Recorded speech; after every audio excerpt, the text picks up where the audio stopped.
and it's good to be on the top side of the grass once again. I'm here to tell the story of my life. And my life began right there on July the 8th, 1835. I was born about 5 miles south of Columbia on the Glens Fork Road along the waters of Glens Fork Creek on a farm that's still in our family. And I was born in a double pen log cabin.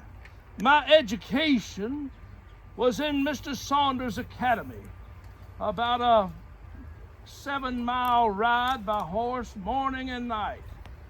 At the age of 18, I was interested in law, the study of law. And I was a deputy circuit court clerk in the Adair County Courthouse. And I learned much about the law, and I was very interested.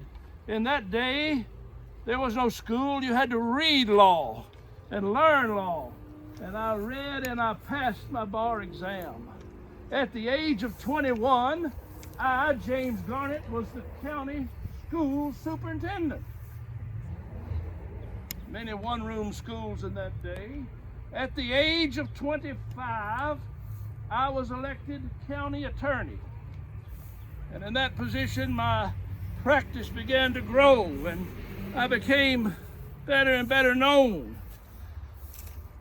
It was in 1866 that I married a fine belle from Metcalfe County, Mary Wood. And Mary and I had 4 children, and I'll tell you about our children and how proud we were of them just in a minute. It was in 1871 that I decided to run for state representative in this district of Kentucky. I wanted to serve the people in Frankfort, and I did, and I won that race. It would be in 1878 that I decided to run for circuit judge in this part of Kentucky. Now, in that day, as big as my district was, with horse and buggy, it took a while to get around, but I did. Then I decided in 1881 that I wanted to run for the Kentucky Senate, and I won that race, a much larger district than my judicial district. But I served the people of Kentucky, and I was on the Democratic State Central Committee for many years and made many connections statewide. I was active in many businesses, and I was maintaining the family farm out there toward Glens Fork, and I was involved in other business ventures. One of the business ventures that I was involved with was in 1866, whenever myself and several others, we formed a Bank of Columbia. Now that was the second attempt. The first attempt at a Bank of Columbia had failed in the 1830s, but this time, with stockholders, we amassed a $20,000 in capital stock, and we were set for success. That was the thriving business. And it was there. I was a director in the bank, and I was there in the bank the day of April the 29th, 1872, a day that would long be remembered by the people of Adair County. It was a cool day, and there was myself and Mr. Winfrey and some more of us by the fire at the bank early in the afternoon, and suddenly there were 4 men entered our bank and announced a robbery. It was Frank James, Jesse James, Cole Younger, John Younger. In just a few moments, there was chaos. I pushed the pistol aside.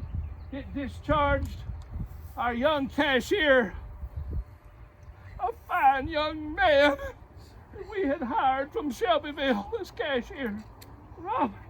Alexander Campbell Martin lay dead on the bank floor, killed by those wicked men.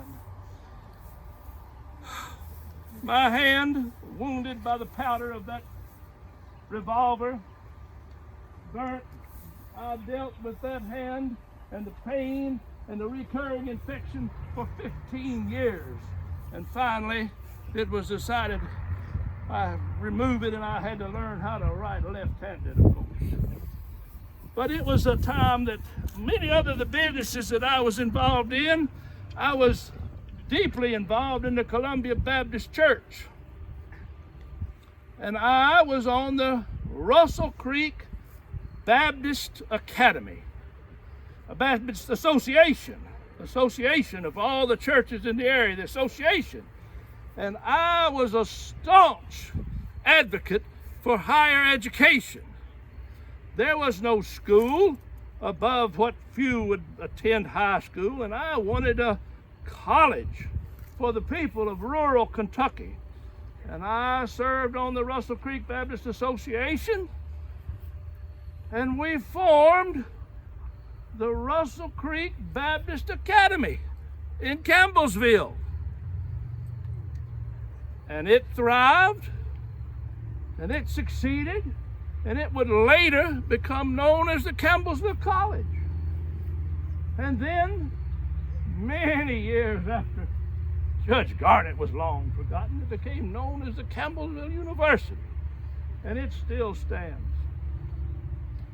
I, too, was a staunch proponent for a turnpike to be built from Columbia to Campbellsville and all the way to Lebanon. And with my leadership and legal work, we obtained the right of way, and we built that turnpike from Columbia, 3 tolls to Campbellsville, and then across the Muldrow Hill and all the way to Lebanon, Kentucky. But I helped to secure that turnpike, and I hope that maybe you have traveled that road. You would call it Kentucky 55. Now, I don't know how many teams of horses it takes to pull those white buggies over there, but it bound to took a lot. But I don't know if the stagecoach still runs or not. It was a toll for the horses and the wagons and the coach and all of that. But anyway, I want to tell you now about my children. We had 4 children, Mary and I. We had 3 little girls. Our daughter Mary married a minister, Brother Reverend Barrett, and they had a successful ministry. My daughter Fanny married Reverend J.P. Scruggs, and he was once the minister of the Columbia Baptist Church, and they had ministries all across the state in the Highlands. My little daughter Jenny, she never married, and she kept our house, which was right over there. We had a grand home. I don't see it. Good. Huh? It burned. Our house burned? Oh, when? 1930s. Oh, I'm it sorry. was a grand, majestic home. We loved it. Well, I'm so sorry to hear it. But anyway, we lived right there on the hill. And then I built my son another. But our other son, our only son, I want to talk to you about James Garnett Jr., or Jim, as we called him. Jim followed his father into the practice of law. And Jim went to the Georgetown College, and then on to the University of Louisville, and he obtained a law degree, and he returned to Columbia, and we opened a practice called Garnett and Garnett, and it was a thriving business. It was sometime after that I was always involved in the Masonic Lodge as well, and Jim followed me into the Masonic Lodge, and Jim wanted to run for statewide office, and he moved on up into the state association. Now, Jim was a great, like me, he was a great advocate for taking care of the widows and the orphans. After the World War I and the flu epidemic of 1918, there were many orphans. And my son Jim, in 1920, led what was called $1 million committee in an attempt to raise $1 million in 1920 to build a new widows and orphans home. And they raised $1 million. And they bought 122 acres in the St. Matthews area of Louisville. And they built that Masonic home. And it still stands today.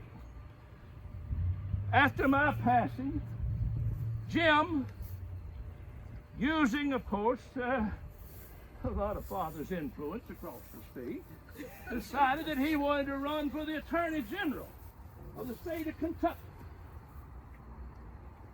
People I've met all across in my Senate races and judge and all. Jim in 1911 ran for Attorney General, and he was elected in 1912 and served from 1912 to 1916 as Attorney General of the state of Kentucky. But Jim's legacy was not known in his legal work, but his civic duty to the Masonic Lodge and that grand lodge there in Louisville, Kentucky that still stands.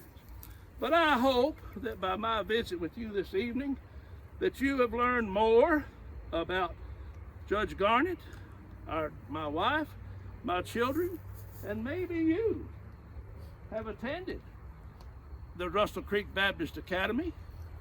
Maybe you are a customer of the Bank of Columbia.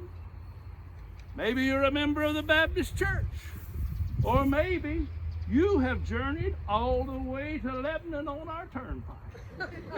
But I hope that you have learned more about the life of Judge James Garnett.